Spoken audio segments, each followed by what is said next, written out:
এটা কোনো দুর্ঘটনা নয়, এ ক্ষমার অযোগ্য অপরাধ গেটম্যান করেছে। হিউম্যান এরর, মানুষের ভুলের জন্য হয়েছে।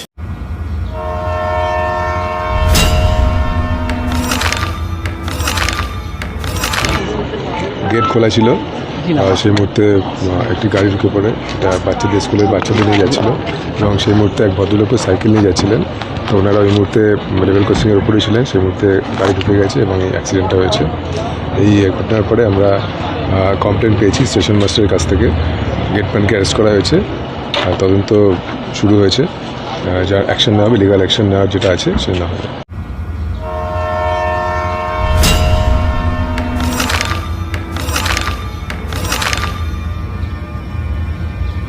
সকালে যে মর্মান্তিক দুর্ঘটনা ঘটেছে, আমরা সবাই শোকাহত। যারা মারা গেছে তাদের পরিবারের প্রতি আমাদের প্রত্যেকের সমবেদনা। যারা ইনজিওর্ড রয়েছে তারাও ঈশ্বরের কাছে প্রার্থনা করছি দ্রুততার সঙ্গে তারা সুস্থ হয়ে উঠুক। এখানে সমস্ত প্রশাসনের পক্ষ থেকে, ডক্টরসদের পক্ষ থেকে সমস্ত রকমের ব্যবস্থা নেওয়া হয়েছে। যুদ্ধকালীন তৎপরতায় সমস্ত পরিষেবা দেওয়া হচ্ছে। যারা চলে গেছে তাদের তো আর ফিরিয়ে আনা যাবে না। সরকারের পক্ষ থেকে অবশ্যই ঘোষণা করা হয়েছে, আপনারা জানেন, রেল মন্ত্রকের পক্ষ থেকে 10 লক্ষ টাকা এবং আমাদের মাননীয় মুখ্যমন্ত্রী শুভেন্দু অধিকারী মহাশয় তিনিও রাজ্য সরকারের পক্ষ থেকে 5 লক্ষ টাকা ক্ষতিপূরণ ঘোষণা করেছেন। এবং যারা ইনজিওর্ড তাদের রাজ্য সরকারের পক্ষ থেকে সম্পূর্ণ দায়িত্ব নেওয়া হয়েছে তাদের সুস্থতার জন্য। সঙ্গে সেন্ট্রাল গভর্নমেন্টের পক্ষ থেকেও তাদের আড়াই লোনার কারণে যারা আহত, হয়তো তাদের পরিবারের কাছে আমরা তো তাদের সন্তানদের আর ফিরিয়ে দিতে পারবো না।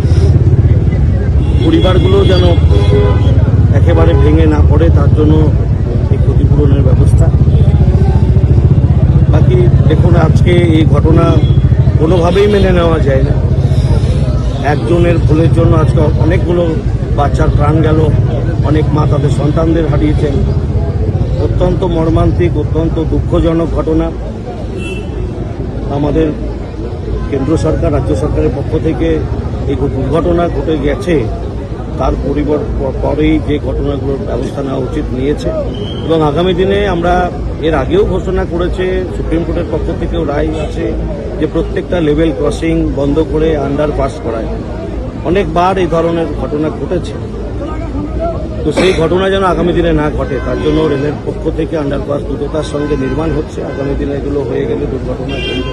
আমরা চাই না দুর্ঘটনা ঘটুক, কারো পরিবার থেকে কেউ চলে যাক, এটা কেউই চায়। তাই আমরা চেষ্টা করব আগামী দিনের পক্ষ থেকে এই দুর্ঘটনা ঘটে গেছে তার পরেই যে ঘটনাগুলোর ব্যবস্থা নেওয়া উচিত নিয়েছে এবং আগামী দিনে আমরা এর আগেও ঘোষণা করেছে, সুপ্রিম কোর্টের পক্ষ থেকেও রায় আছে যে প্রত্যেকটা লেভেল ক্রসিং বন্ধ করে আন্ডারপাস করায়।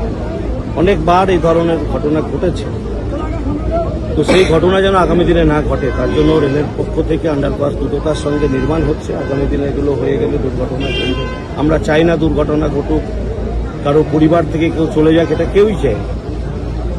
তাই আমরা চেষ্টা করব আগামী দিনে যত দ্রুততার সঙ্গে সম্ভব এই আন্ডারপাসগুলো যেন হয়ে যায়, তাহলে এই ধরনের দুর্ঘটনা এড়াতে পারব। আর আজকের এই ঘটনার যে যারা দোষী, যারা যুক্ত, আমি শুনেছি যে যিনি ছিলেন গেটম্যান তাকে অ্যারেস্ট করা হয়েছে, তো তাদের দৃষ্টান্তমূলক শাস্তি হওয়া উচিত। কেন তারা সতর্ক থাকবে না? এতগুলো বাচ্চা নিয়ে একটা গাড়ি যাচ্ছে বা সাধারণ মানুষ চলাফেরা করছে যেখানে, তাকে আরও দায়িত্ব নিয়ে এই ধরনের কাজ করা উচিত। যে একটা ট্রেন আসবে তাদের কাছে সবসময় মেসেজ থাকে যে আপ ডাউন কখন আসছে কখন যাচ্ছে, এই মেসেজ থাকা সত্ত্বেও তার অসতর্কতার জন্য এতগুলো প্রাণ গেছে, তো তার দৃষ্টান্তমূলক শাস্তি অবশ্যই হওয়া উচিত। কতজন মারা গেছে? এখনো পর্যন্ত 3 জন সরকারিভাবে ঘোষণা হয়েছে মারা গেছেন, 4 জন এখনো ট্রিটমেন্টে আছে। বাকি আরও 2 জন কর্ণসুবর্ণ থেকে আসছে, তারা সামান্য আহত হয়েছে, তারাও মেডিকেল কলেজে আসছে। যদি তাদের কোনো ট্রিটমেন্ট প্রয়োজন হয় এখানে আরও ভালোভাবে তাদের ট্রিটমেন্ট করা হবে। তো সুতরাং এই 9 জনের মধ্যে 3 জন মারা গেছে, বাকি 6 জন ট্রিটমেন্ট চলছে।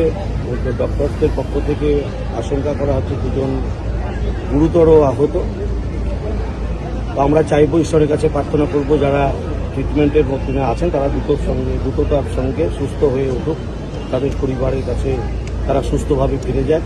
ঈশ্বরের কাছে এই প্রার্থনা করি।